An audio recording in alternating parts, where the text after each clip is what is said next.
My name is Ben Marrable and I'm a Splunk Security Consultant at Somerford Associates. Today we're going to talk about using Splunk Security Essentials and its essential security dashboarding. Security Essentials comes with baseline security dashboarding, however these dashboards are not presented upon first installation. So let's take a look at how we can enable them and what they offer. First, let's navigate to Setup, Create Posture Dashboards. Here you'll be presented with a number of essential security searches covering various monitoring requirements. These searches will determine what data is available in your environment and need to be executed as a prerequisite to enabling the dashboards. Simply click on the Start Searches button to execute these.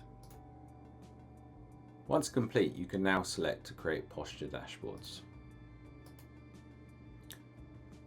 You will notice they come in three forms: Essential Account Security, Essential Host Security, and Essential Network Security. As you click on one, you'll see all the different panels that can be selected within that, and those that match data that you have from those searches just previously run will be highlighted automatically, but there may be some that are not highlighted that you may wish to add as well. Once selected, simply click Create Dashboards, and you'll now see them actually available within Splunk Security Essentials. You'll find these dashboards under the Security Operations drop-down.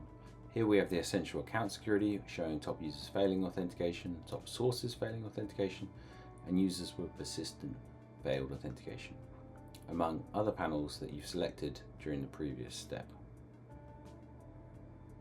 Thanks for listening. If you'd like to know more about Splunk for Security, contact us at info@somerfordassociates.com.